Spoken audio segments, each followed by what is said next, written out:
Welcome to the Mom and podcast. I'm Susanne Kerns, mom and writer, LGBTQ and sex ed advocate, and today a mom of two kiddos who are back home under the same roof. My husband is missing. He's at a meeting until the end of the week, but getting closer to having the whole Kerns clan in one place.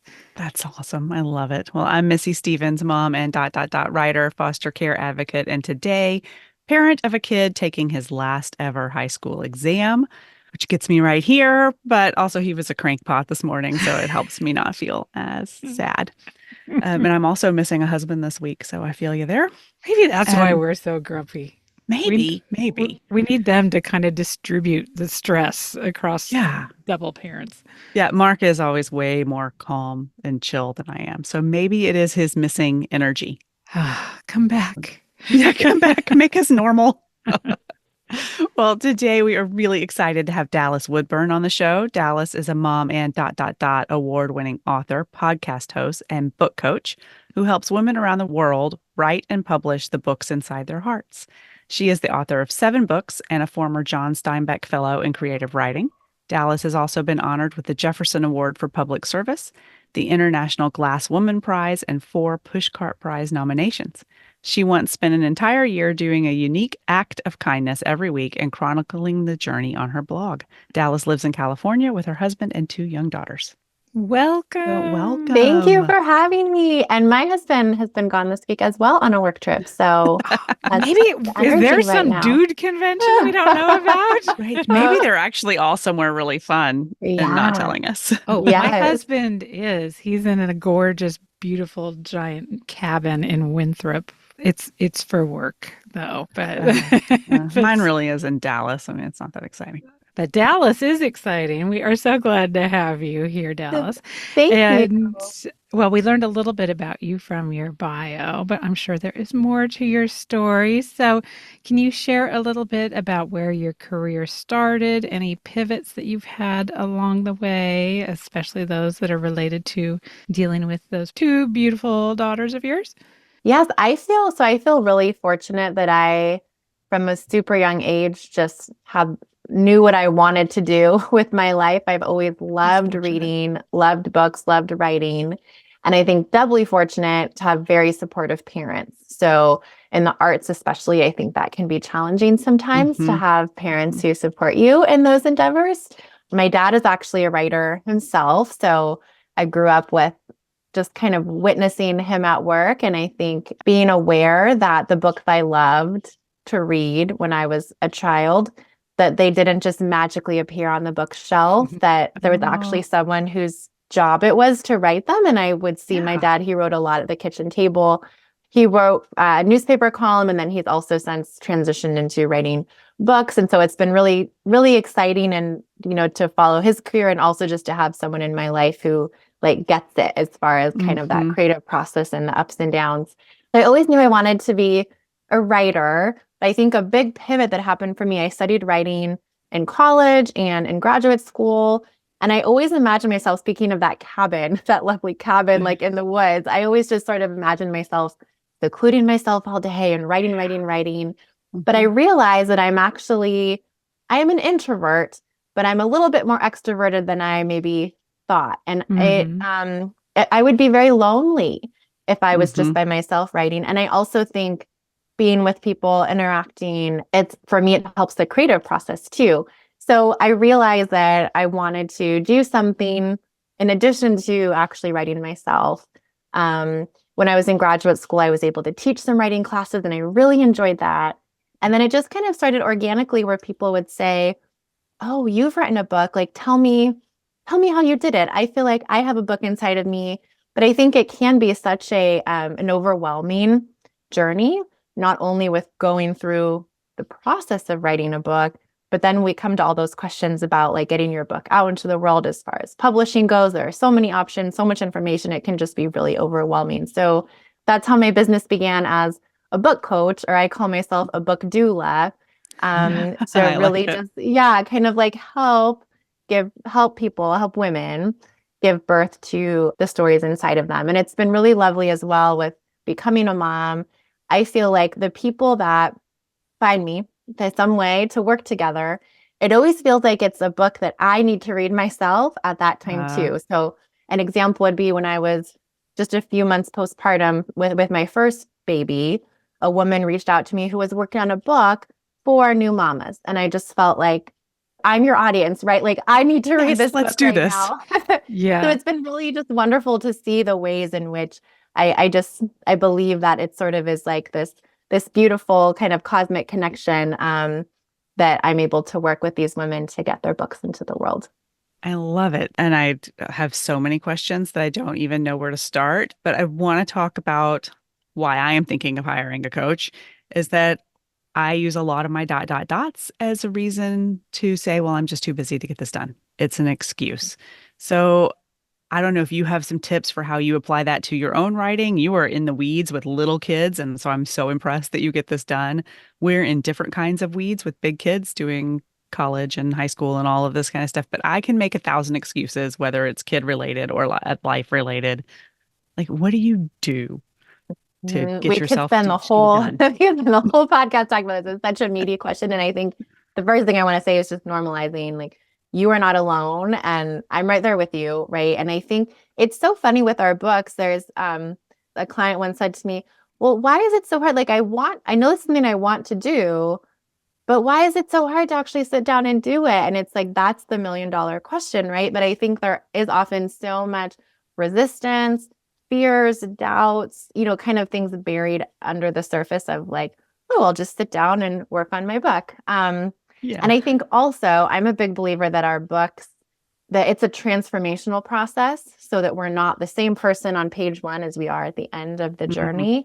And so inherent in that, it's challenging. It's challenging to write a book. It's going to push you. It's going to, you're going to grow through that process. And so there are lots of things on your to-do list that are easier than sitting down and forcing yourself to grow, right? And so I just think it can, and also a lot of women one reason I really like to work with women in particular too, is I think as women, as moms, as wives, as grandmas, we're just so focused on everyone else, right? We're really trying to meet everyone else's needs, make sure everyone else has, what they need and think about what they need from us. And so I actually believe it is kind of this like revolutionary process to say, like this is something I'm doing just for me. I will be heard. This is my story and it matters. And so for me, I actually, when I started pivoting, thinking about my writing time, instead of just like one more thing on my to-do list or one thing to almost feel like guilty about if I didn't do it, I would think like, I try to think now, this is something I'm doing for me. This is part of like my legacy and this is feeding my soul. And for me, it's really modeling for my daughters how I want them to be, as women, just this idea of like, my book matters, my story matters. This is important. And I'm going to carve out that time, even for me in this season, to be totally honest, it's 10 minutes a day. It's just usually 10 minutes, but it's like that still counts. And every time I actually write for that 10 minutes instead of pushing it aside for something else, I feel like I strengthen that muscle of that relationship with myself and really affirming to myself, like, you matter, your ideas matter, this book matters. And so for me, it's really this beautiful kind of affirmation of myself. Oh, I love that. 10 minutes. Like, I know. Okay, I get so really now wrapped up on if it's not half an hour or more, it doesn't count. Or if it's not the cabin in the woods, or if it's not, the perfect situation. Right. But okay, so I'm the nuts and bolts girl. I want to know, like, specifically, do you have a calendar that you put this time into, or are you just like, oh, this seems like it's going to be 10 minutes. I better go grab my laptop, or how structured are you in that? And what have you seen work for some of your clients that are also trying to overcome that obstacle of making up those excuses? Yes, I think a calendar is huge. And sometimes as creatives and with something like our book projects, we can kind of resist that because we're like, but I want to wait and see when I feel inspired. But what I found is I thought that a calendar would inhibit me or make me feel kind of more, more restricted.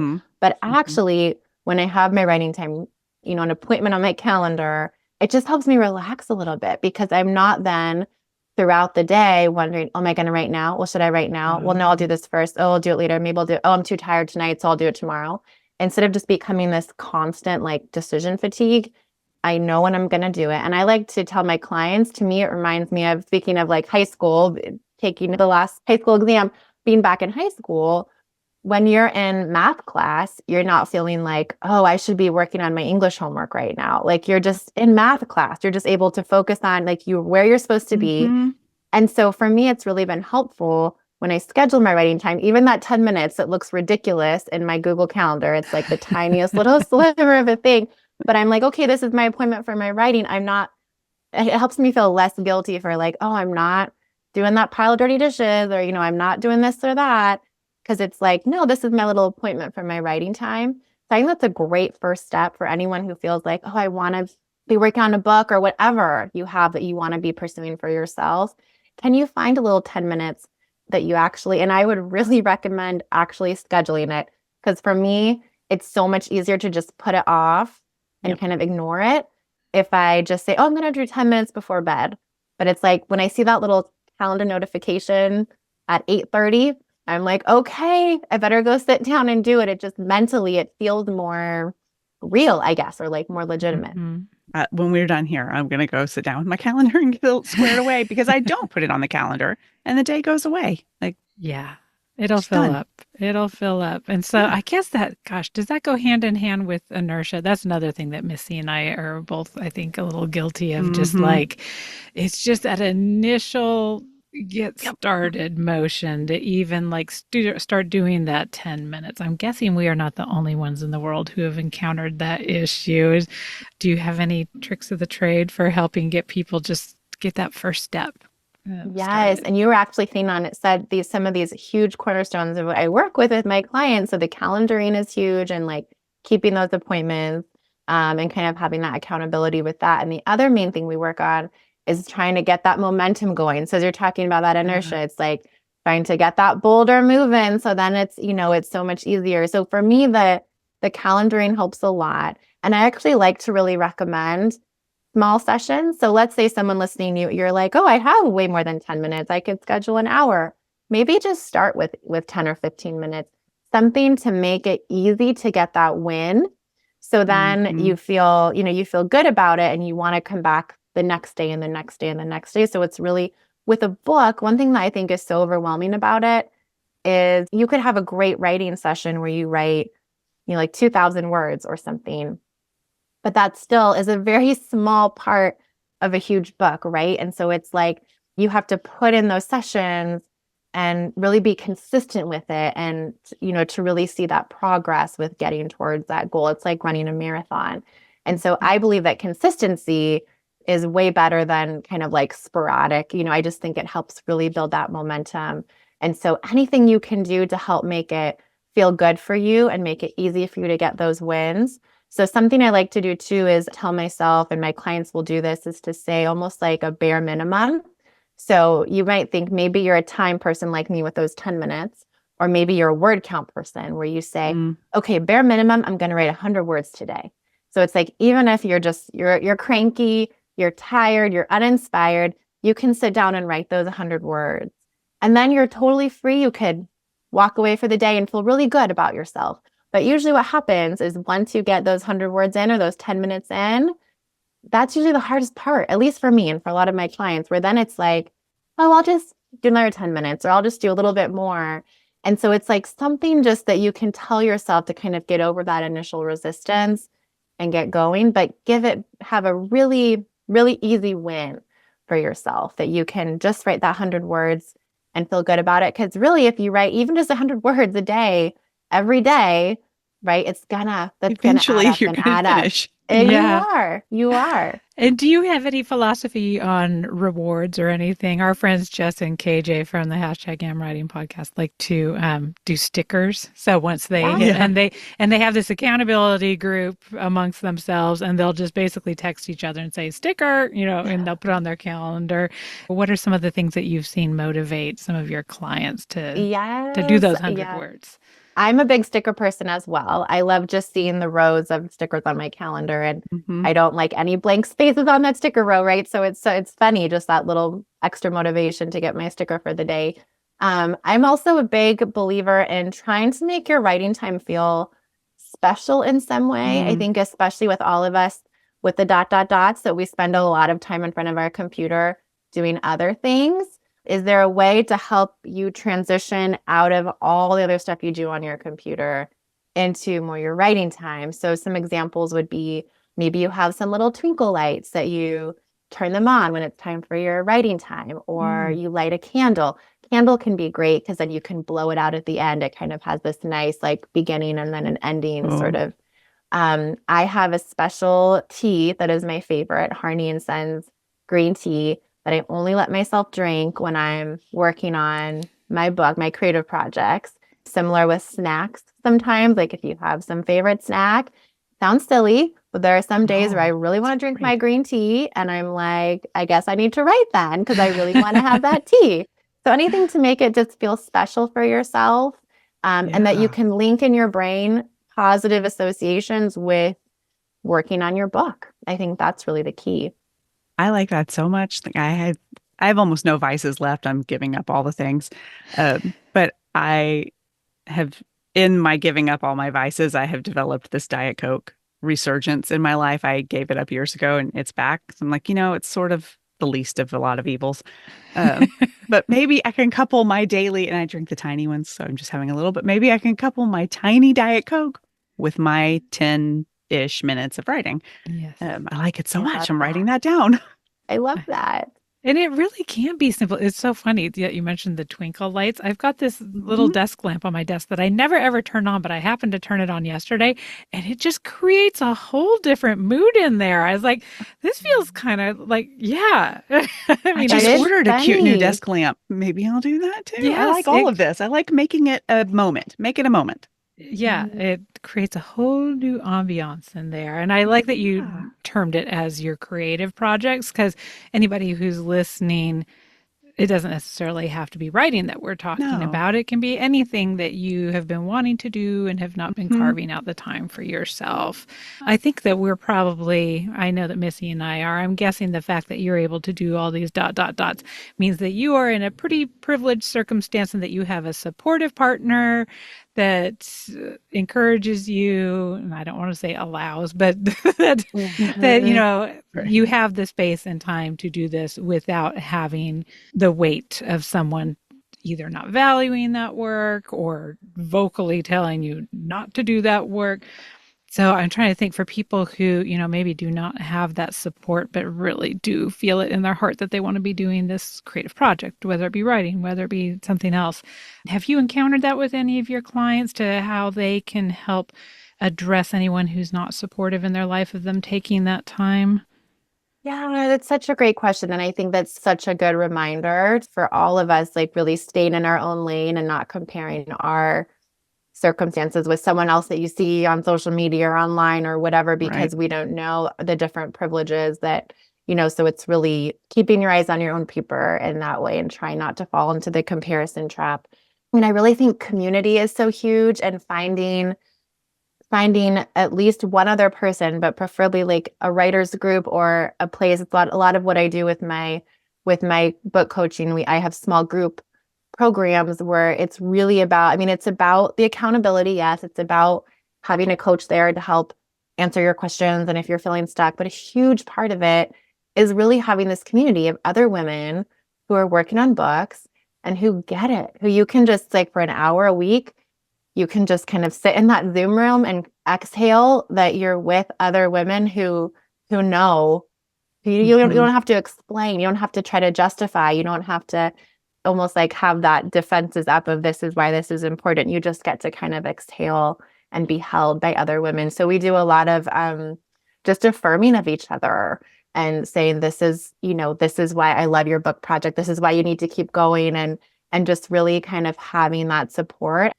I think that community is something that we're either blessed with. There's some communities that we're just blessed with when we were like born into them or our families.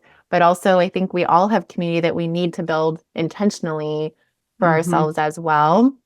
And you might have some people and you're like, maybe you have a supportive partner, but your friends like don't really understand why you want to sit by yourself on your computer instead of meeting up for drinks or something. So I think we all have relationships in our life where we have to sort of choose our writing or choose our creative project or choose ourselves, even if it might feel uncomfortable. And I think that also can be why it can be challenging sometimes to carve out that time, because it really is. Sometimes we have to feel a little bit uncomfortable if we're used to just putting other people first. A lot of the time we have to actually say, no, this is for me. I work with my clients on like scripts sometimes, or kind of role playing with that when they feel like they have to say no to something in order to have that time for their writing. And so I just think it's very like normalizing that nothing's wrong with you if you feel like nobody gets your creative project, and that there are people out there who do get it.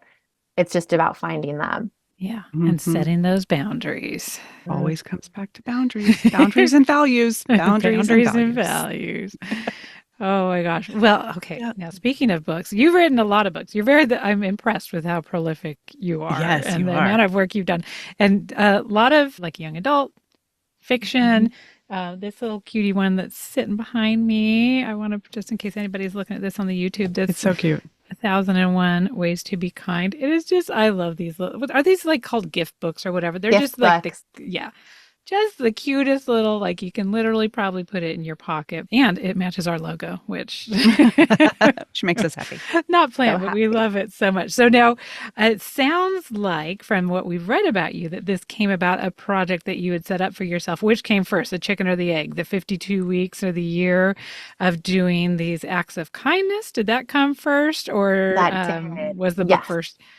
Yeah, the 52 weeks came first. So what led you to decide you were doing 52 weeks of kind acts? Like, how did that come about? Yeah, it was, so it was actually a few years ago. I mean, it's been almost like a decade ago now. So it was before I became a mom, but I was sort of in kind of a tough season of life where I was just feeling a little bit, I guess just kind of a little bit aimless and just having a little bit down. And I'm normally a very optimistic and kind of like perky person. So I just wanted to do something to just feel like more connected, I guess, to feel more connected and to just feel like I was doing something, however small, but to help make the world a better place, as corny as that sounds. We love corny. And so, yeah, I guess just being a writer too, I was intrigued by this idea. I was like, ooh, I could blog about it. And that seemed like a fun challenge to be like, okay, for a whole year, could I do a different thing, a different act every week? So, the first few months seemed easy to come up with things, but by the end, it was like really trying to be creative with coming up with something new and fun. And so it really was this amazing experience where I just began to notice kindness a lot more, especially because I was writing about it for my blog. I just was more aware of kind acts others did for me, whether even something as simple as like holding a door open, or, someone like paying for my coffee ahead of me in line, or just small things like that. It's like, it started to feel like part of this larger story, of really shifting my perspective, like, oh, the world is full of kind people, doing kind things. And so I just think that was a huge turning point for me, just to have that shift. And it's definitely something I hope to teach my daughters, or that my daughters kind of grow up, feeling like, yes, bad things happen in the world, and there are a lot of scary things that might feel overwhelming and like out of our control, but also there are lots of kind people and kind acts, and that we can do little kindnesses, that I really feel like it is kind of this ripple effect that you don't really know how it's going to impact someone or how they're going to pass it along. And so for me, that's very, it makes me feel comforted, I guess, to think of it that way. Yeah, I think probably every generation says this, but I feel like now more than ever, we really need to be able to find the kind and the good, because it's super easy to focus on the assholes, because they feel really they feel really ubiquitous at the moment. Yeah, They are very everywhere. present. Yeah. Okay, so did you start out with 52 ideas listed out, or were you kind of winging it and then towards the end being like, "Whoa, this is hard." Yes. So I partnered with my amazing publisher, Familius. They were the ones who I approached them with this idea, like a book about kindness, and I was thinking maybe one kind act a week, like 52, right? And then they said, "What if we did 1,001?" And it was a list of all these. So I said, "Okay." And then as I was writing, I realized, wow, 1,001 is a lot. Like that's a big number, right? That is. So I got to 832. Like, can I come up with any more? So what I did was I broke up the book into different categories, which really helped me kind of delve deep into different ways of being kind in all different situations and circumstances. So everything from being kind to the environment, like environmental kindness. There's a whole section, kind acts that children can do themselves, which was really fun to kind of test drive with my daughter. And then there's also kind acts you can do for children. I need that to undo my fussiness with my son today. But yeah, and even things like online different times kindness, of day, I online kindness, traveling kindness when you're traveling, medical kindness, like you'd actually meet the doctors. So that was helpful to break it up into those different categories, and also to do some research and then to reach out to experts that I knew in different fields. I have a cousin who is a doctor. I know some other doctors, and saying, what is something that would be really kind that people could do that would help you? And just kind of reaching out to teachers and hearing there's a school kindness, like what would be really helpful? What do you need? What could people do to be kind? So not leaning on myself and my brain for everything, but really trying to reach out to people that would know in different areas, like what to do to help. So I learned a ton from writing it. Yeah. And it was a really fun project too in this season of my life when I had a newborn baby at the time with a list book. It was a nice kind of format to be working on. So I would say that too for anyone, like different seasons of our life, I think are fitting for different types of creative projects. And so it's not like one is better than the other, but is there a way you can find something to focus on that feels good for the season of life that you're in too? Do you have a favorite kindness that you did in this process, or a favorite one that landed in the book? Oh, it's so hard to pick just one. I'll say a couple favorites that to me just felt sort of like leaving little bits of kind of like magic. I think related especially with children. One of them was scattering pennies, like lucky pennies, kind of like around the playground or on the sidewalk. So just imagining a child finding those lucky pennies and kind of feeling just so excited about that. Someone does that in my parents' neighborhood. Oh, and really? You might imagine the children loving it, but also please imagine my father loving it. Oh, I love it. He goes on a walk every day and he spends his entire time looking for pennies. He's found a lot of them. And I'm like, maybe you should leave those for the kids, but no, they're for my dad. I love that. I love that. Something else fun for kids, or maybe for older people, for at any age, is to, if you're at the grocery store or supermarket, to buy a balloon. You know how they often have the balloons at the checking stand, but instead of taking it yourself, just telling the checker, could you give this to the next child that comes by?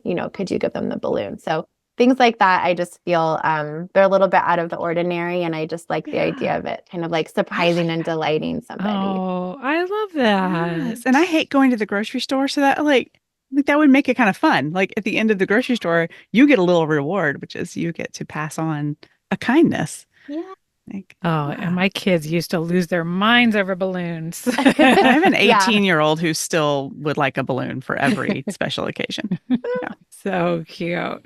So how did you choose? Because you had to choose 52 out of your 1,001. Did you ever have weeks where you're like, I'm a little busy, I'm just going to throw the pennies instead of a bigger one that takes a little more time? Yeah, I mean, I think the thing about, it actually kind of reminds me a little bit what we were talking about with scheduling your writing time, is when I had this yearly plan, I knew that it wasn't like, am I going to do something kind this week? It was like, okay, what am I going to do? I know I'm going to do something. So I think that made it easier in some ways to be like, it's not a question of if I'm going to do something, because I'm writing about it. I have, blog readers that are responding and want to see what's going to be the next week.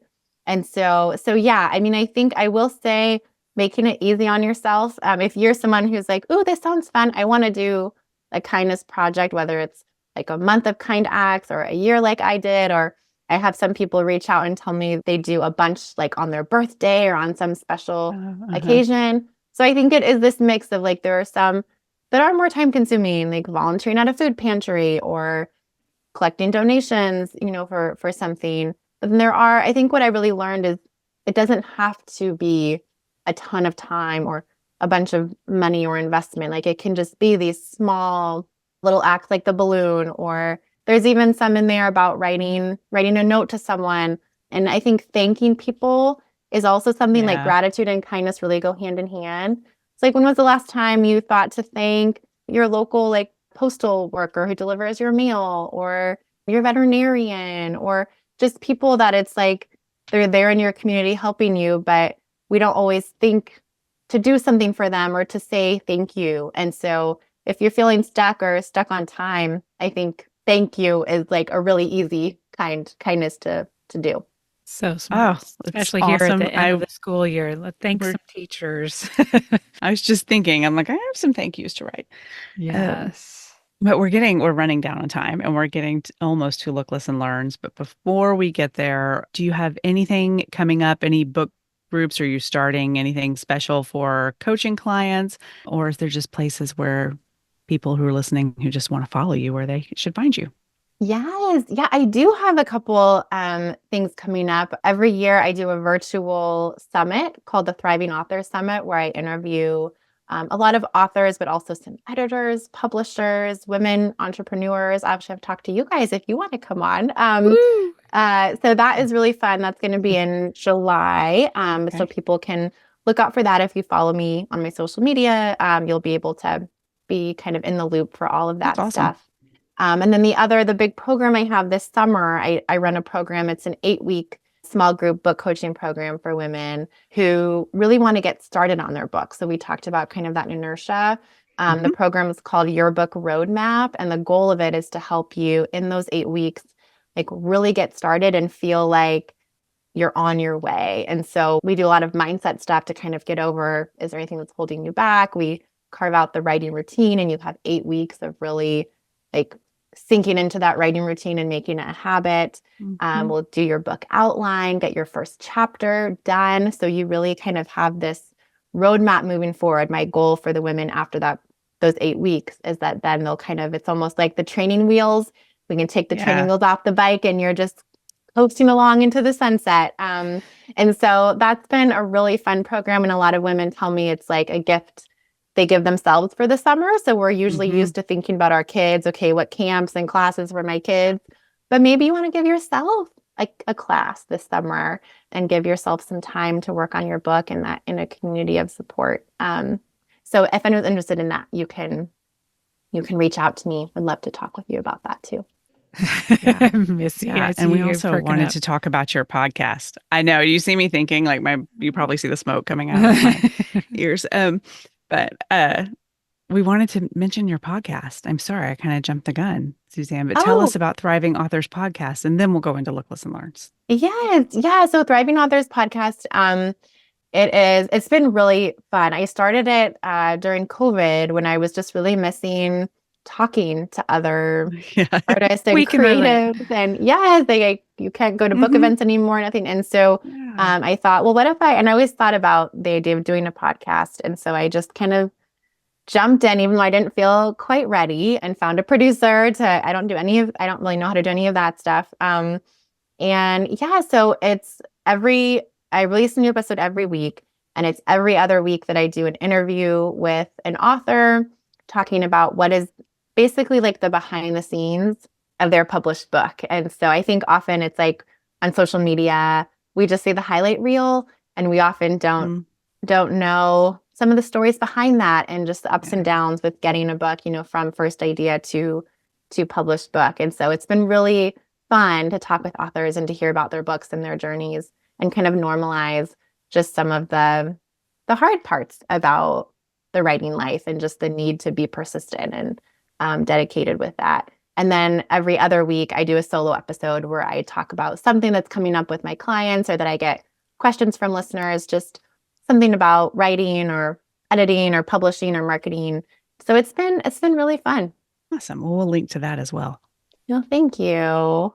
I feel like we could talk for hours. There's so much to This cover, has just flown by. I know. know. It goes too fast. It does go too fast, but we want to have time for our Look, Listen, Learns. And if there's anybody new here, we're so glad you're here. And every episode, we just spend a few minutes at the end talking about things we're looking at, listening to, learning, reading, watching, whatever. It can be super silly. It can be really serious. And we never like to throw our guests to the wolves right away. So how about Susanne, you go first and tell us what you're doing this week.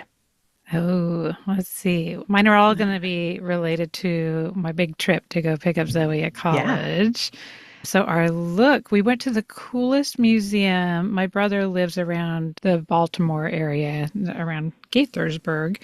But my sister-in-law was like, hey, well, we're only here for one day. She's like, how about we pop up to this museum, which is just a few miles down the road. I'd never heard of it before, called the Glenstone Museum. It's supposedly on the top 100 museums that you're supposed to go to if you're a real artsy artist kind of thing. And my daughter is an artist. And so we're like, what the heck? And not only is it a museum, but it's also like these gorgeous trails and landscaping and just very meandering and so peaceful. But the actual collection, it's one of the largest, if not the largest, private collection of contemporary art. And it was so fun to see Zoe, like the first thing we go in there, and I'll love to put links. It was so memorable that I can't remember any of the names of the pieces or the artists, but it was like all these people that she's like, oh my God, that's the urinal from the guy who's the Surrealist movement. And stuff that she'd just always seen in books that you would assume would be in some big New York City museum or, somewhere at the Louvre or whatever. And so she's like, oh my God, it's just right there. And they are trusting the public museum. Like, you don't go touch stuff, but you could. You are all up in the business. You are very close and intimate with the art.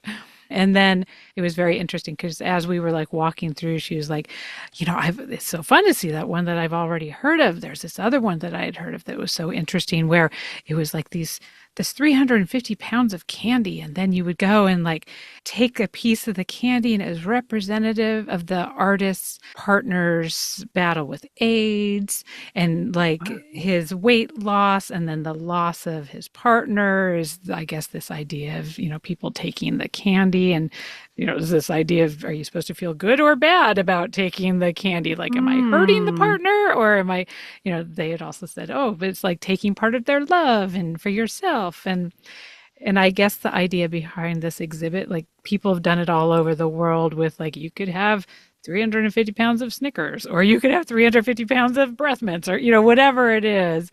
But because this museum is so fancy schmancy, the candy that was made, I believe this was originally done in the late 80s, maybe early 90s, that candy that they originally did the exhibit with is no longer made, but they met with some confectioner to remake it. And, I should have brought it here. I'll put a picture of it on the show notes. But so we each took a piece of the candy, and it's as close as you can get to the original candy that has been recreated. Wow. So that was really fun. That was the final piece of art that we saw there. But they had Jackson Pollock. They had all this stuff that you would assume would be, you'd be 20 feet away from in some fancy museum. Right. And you're just up close and personal. So that was really fun. That's very cool. Listen, I gotta highly recommend. I guess a lot of people probably pick up their kids from college, but we were gonna, in theory, just fly home directly from Rochester. But since Zoe had her car there, we're like, ooh, where should we put this car? I don't want to drive it back to Texas. So that's why we drove to my brother's house, because we're like, it's 6 hours instead of 20, whatever. But it was just such a nice download. In fact, Zoe was like, my throat hurts. I haven't talked this long in months. Just catching me up on all the stuff that she'd been doing. And it was so fun. So highly recommend if you have an opportunity for a nice long road trip to decompress and catch up versus, just rushing off to the airport. So sorry, now I got to I like cough. it. You're giving me so many ideas. Am I giving you ideas? Uh-huh. And let's see. Oh, and my learn was that it takes, I said 3 times, probably 10 times longer to pack up and clean a dorm room than you may think. I cannot believe we had she and her roommate got a storage unit, and we didn't necessarily fill it, but we filled it more than I thought we were going to fill it, which is shocking considering we moved her up there with just the stuff that you could fit with 3 humans in a Mazda 3. And we had to shuttle stuff. We did 2 shuttles in her boyfriend's big SUV of stuff to this storage unit. So I'm like, how do you accumulate so much stuff in less than a year in this tiny room? But it adds up. It adds up. And I know I pulled up to my brother's house. I'm like, we used to do this to our mom because we could drive home from college, but we would just as much laundry as we could fit in the trunk of the car. And so I'm like, not only are we parking Zoe's car here for 4 months, sorry. Is your washer empty? Yeah, we're going to wash these towels and I'm going to tuck them in this drawer over here of yours and we'll pick them back up in August. And so yes, those are my best practices for picking up a child at college. All right, good. I'm making notes. Yes.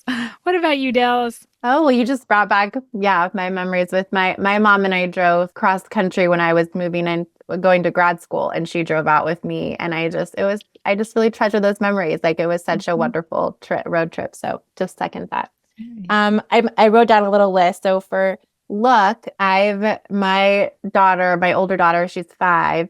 She's been starting to do swim lessons, and we're kind of thinking about swimming this summer. And there's a really cute children's book called Brave in the Water by Stephanie Wildman.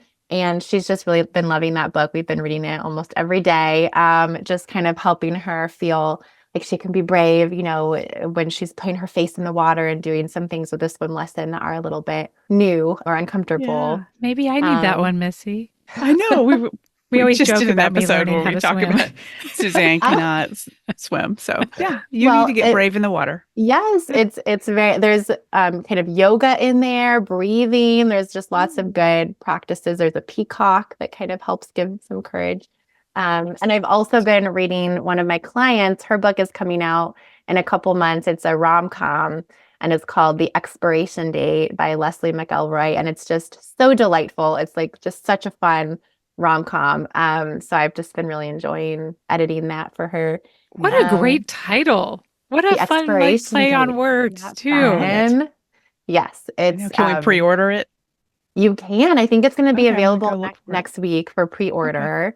The expiration date. And it's so fun. It's just the perfect summer beach read. And then I've been listening to a podcast called the Heart-Centered Entrepreneur Podcast.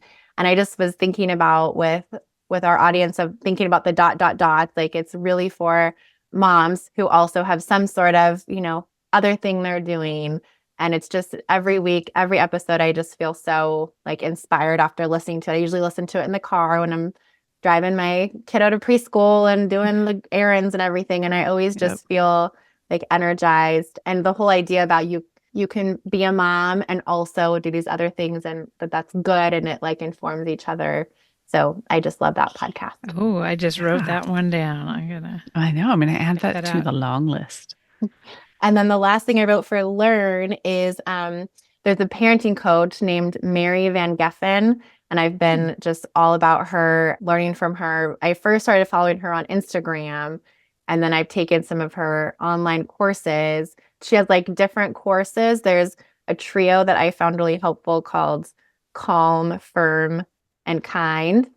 Speaking of kindness, but so with thinking about different ways as a parent, trying to embody those 3 things. And she was saying that often we tend to just naturally be better at one of those than the others. My husband is very good at being firm. I'm usually maybe better at being kind, but we both maybe have struggled with calm when our daughter is having a meltdown. So I found she has a lot of really helpful frameworks and things that I've been trying to think about in my parenting. But she, in addition to her classes, she has a lot of great stuff just on her free Instagram, Mary Van Geffen, that I think parents like might find helpful, that I've been just like I've been scrolling through her account and taking in all of her reels and been helpful. Oh, I just wrote Yeah. that down too. I need a Calm is little calm today. always a challenge. I know. Oh, all right, Missy. What about you? You look, listen, learning anything? Let's see. Well, I've been looking at, we just finished Unfrosted on Netflix. It's a movie, not a series. So it just took us 2 watches to get through it. But we watched that because we had seen Jerry Seinfeld on John Mulaney's Netflix show, Everyone's in LA. Yes. So I recommend both, but just both of these things are pure silliness. Like Unfrosted is absolutely just ridiculous, but it was so enjoyable. Oh, it was okay. I wasn't. Yeah. I wasn't sure I which mean, way just that was from gonna it, go. like we're talking, like it's kind of dumb, but it's just funny. I mean, so many different comedians are in it, and tiny roles pop up, and then like Christian Slater's in it for a few minutes. Like it's fun. It was just a fun project they did during the pandemic, and you can tell that they were just bored in the house bored and making up completely ridiculousness. But so yeah, if you need just to check out Unfrosted, and then Everyone's in LA is also 6 episodes. There's not very many of them. We've only watched a couple. I But need to watch that. also, and to follow your John Mulaney rabbit hole, he's also on one of the most recent episodes of the David Letterman yes, show that he does. that's in our queue. Yeah. Yeah. So I just think watched he's that. an incredibly interesting human. And I know he's had a really hard 4 years, and public perception of him has been all over the place. But I think he's a really interesting guy. So I want to watch that. And I've been listening to the soundtrack to Merrily We Roll Along. Mark and I were in New York in April and saw it. And I'll be honest, it's not like my favorite soundtrack ever. Like there are others that I would put up there on my favorite, but it's got some really enjoyable tunes. But it just like the show gets every feeling, all the feelings. I can't talk about it too much because it's like spoilery, but it's a roller coaster of emotions. And so it's kind of been my background music for a couple of days. And if you get to see it, if you have a chance to see it, I highly recommend it. Daniel Radcliffe is in it, Jonathan Groff and Lindsay Mendez, and they just got nominated for a ton of Tonys. And they're a great trio, and their chemistry is very real on stage. And it's worth seeing the show. I think it's running for a couple more months. And my learn is I'm learning how to embroider, sort of kind of with a kit that I ordered in the like early days of lockdown of the pandemic that I never used. That's like my crochet kits. Yeah, I opened like a drawer where I keep crafty things to find something the other day, and I was like, oh, I never did that. And I recently deleted TikTok off of my phone. That's big news. I had not heard this. I know. It's pretty big. No Like I wonder said, you all need the Diet vices are Coke. going. Yes, all the vices are going, and I'm white knuckling it a lot. And I have a lot of feelings of getting rid of TikTok, but it was a real numbing behavior for me, TikTok. And I Yes. don't need to be numb. I like being a numb, but I don't need to be numb. I need to be here. And so I'm like, I got to find something else to like, do with my hands in a time when I might have scrolled. So we'll see. I loved watching videos on TikTok of people embroidering. Like I could sit and watch that forever. So I'm like, maybe I should just learn to do it. Pretend you're watching it. Put a little square around your hands and pretend it's on the screen. Yeah. And of course, what I watch is really talented people doing amazing work. And I've got this kit that's like coming in through here and down through here. And I'm like learning the different kinds of stitches. Little baby steps. Yeah. One day maybe I'll make something. Who knows? You're going to be like Wendy Aarons, just like whipping up these she's like the giant cross things for stitch everybody. queen. Yeah. Yeah, cross stitch is on my list to learn too. I also have one of those kits purchased during the early days of the pandemic. Oh, well, what's the difference between embroidery and cross stitch?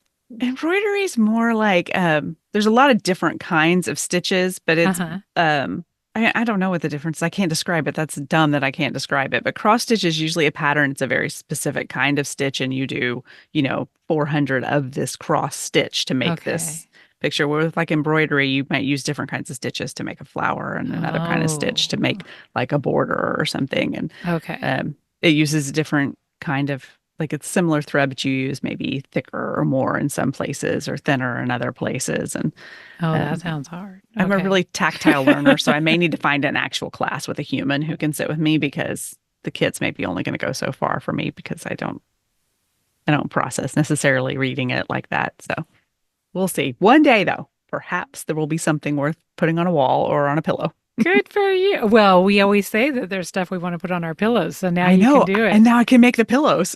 We'll have a Yes. whole line of podcast pillows. We'll get you an Etsy thing and you'll just have one pillow per year. Be like, this is it. Super limited editions. It costs $10,000.